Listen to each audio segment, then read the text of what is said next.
2차 대전 이후 군을 떠났고 보통 사람으로의 삶을 살아가려 했습니다. And we would sit there and listen to him. And he would tell us all about what the Army was doing and what he was learning. And it was fascinating because he was like a lecturer. And like with two students, you know, we were just sitting there just kind of amazed at this world that he had entered and that he seemed to know a lot about.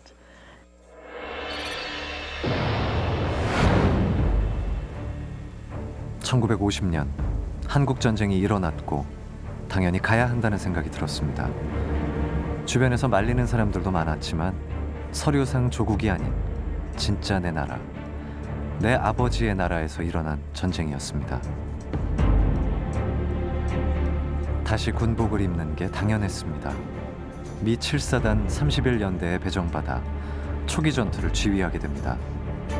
한국전에서 기억에 남는 전투와 임무들이 많지만 아마도 많은 사람들이 제일 먼저 떠올리는 건 상황이 안 좋게 돌아갈 때 보여줬던 행동들일 겁니다.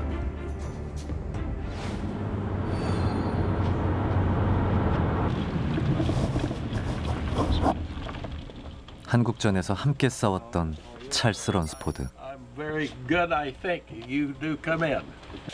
21, but still. No, this. 한국전에서 런스포드는 늘 붙어 있다시피 했기 때문에 아주 소소한 것까지 기억하고 있을 겁니다.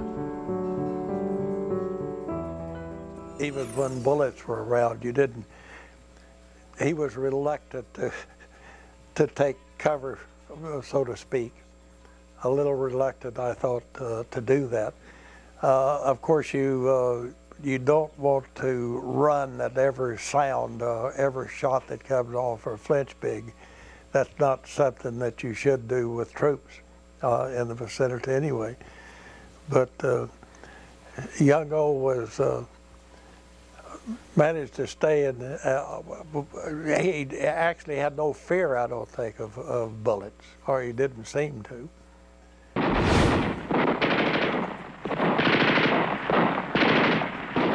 두려워해선 안 된다고 생각했습니다. 무모할 만큼 두려움을 내던졌기에 부상도 따랐습니다. I'm on a hill in a position on the front line position, and I look down the hill and I see this fellow coming up with a I'll say a cane or a stick in each hand, almost crawling up the hill, and he was still in pain. He still shouldn't have been.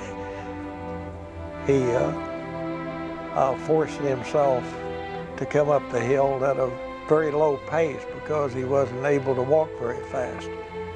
But with this aid, and insisted on getting back on the line when he should have been in the hospital. 주어진 길을 묵묵히 걸어갔을 뿐인데 사람들은 좋은 것만 기억해주는 모양입니다. 여기 그런 사람이 한 명 더 있습니다. 존 코백. 이 사람도 한국전을 같이 했습니다. 이 지도는 일본인에게서 얻은 것입니다. That's the time when you fought with Colonel Kim. Yes, yes. That is the time that we fought with Colonel Kim. 일본이 만들어서 알아보기 힘들었지만 이 지도를 가지고 작전을 세우고 중공군과 북한군을 대파했습니다. The average officer or soldier was not keen on going up to the front line. You wouldn't find anyone going up there for just the pleasure of looking around. They avoided that. But Kim knew that as an officer and a leader that he had to show his presence so his men would say, he's not afraid to be among us. He's not afraid to be here with us. He's not afraid to lead us when the going was tough and the fighting was difficult. And he just was continually setting an example that you couldn't miss. You know, if you were around the man, You couldn't miss that he was a brave man and a good leader. 유엔군의 사기가 하늘을 찔렀고 승리에 승리를 더했습니다. 한마디로 무적의 부대로 떠올랐습니다. 구만산 전투, 탑골 전투, 수안산, 화천, 노동리, 5.4.1 고지까지 북쪽을 향해 치고 올라갔습니다. 그 최전방에 서서 끝까지 밀어붙이고 싶었습니다. 그 무렵 대대장이 되었고 미국 역사상 최초의 유색인종 대대장이라는 특별한 명칭도 얻었습니다. Kim's reputation among the officers in the 1st Battalion was outstanding. They respected him. They held him up as a first-class officer in combat. And there couldn't be a higher accolade that they would give to anyone. And they did give it to Colonel Kim.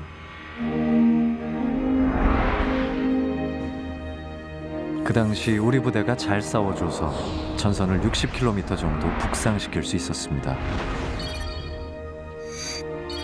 김영옥 대령님은 6.25 전쟁 시 18개월 동안 최전방에서 전투를 하셨으며 1951년 5월 유엔군이 반격할 시에는 38선 이남에 형성되어 있던 전선을 60km나 북상시키는 작전에서 큰 공을 세워 현재의 휴전선이 있게 한 분이셨습니다.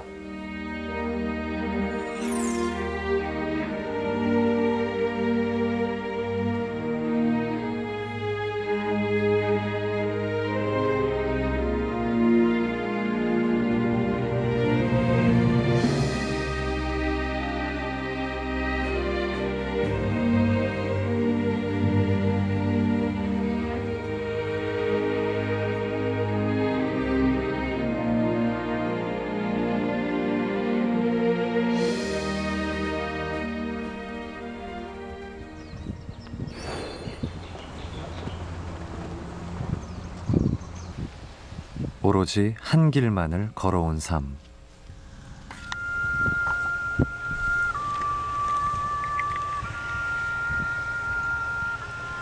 군인으로 살아가는 사람들이라면 김영옥이라는 이름을 알 수도 있습니다.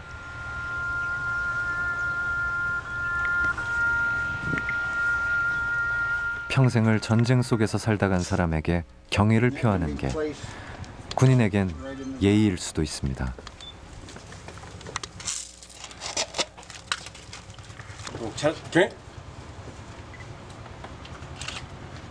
And Silver Star, the Bronze Star Medal, and the Purple Heart, with 2 old clusters. 펜치볼에 와서 그 김영옥 대령을 모신 곳을 보니 참 감개가 무량합니다.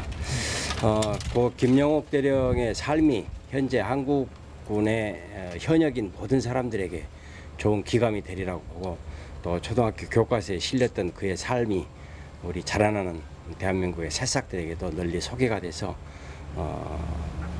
위인으로서 그 후손들에게 널리 알려지기를 바라는 그런 마음입니다. 이름을 남기고 싶은 마음은 없었습니다. 내 이름과 모든 걸 걸고서 전쟁을 없애고 싶었습니다. 비록 전쟁을 없애진 못했지만 깨닫게 된 건 있습니다. I'm a great believer that mankind should try to solve their problems peacefully rather than at war. But also, I realize human beings being the way they are, you can't avoid war. And so if you go to war, I say, make it short, win it quickly, in order to, how would you say, reduce the casualties and things like that.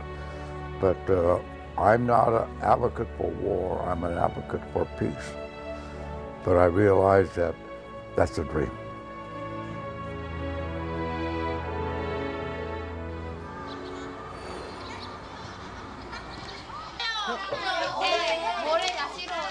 자, 오늘은 여기에 있는 선생님 목표대로요, 이 김영옥 중학교에 대한 내용을 가지고 사건의 인과관계에 대해서 한번 알아볼 거예요. 2009년 9월 미국의 로스앤젤레스 코리아타운에 김영욱 대령의 이름을 붙인 중학교가 생겼다. 김영욱 대령은 조국도 없는 이민 2세라는 별시, 아버지의 독립운동에 따른 가난, 오늘날에는 상상도 못할 인종차별. 김영욱 대령 이름을 따서 학교 이름을 짓는다는 거는 그만큼 그분을 존경한다는 뜻이잖아요. 왜 존경하는 걸까요? 항상 자신보다 다른 사람을 먼저 생각했기 때문입니다. 자신의 능력을 내세우지 않았습니다. 장애인과 가정폭력을 당한 여성들을 도왔습니다. 전쟁을 알지 못하는 아이들. 이 아이들이 맞게 사는 겁니다.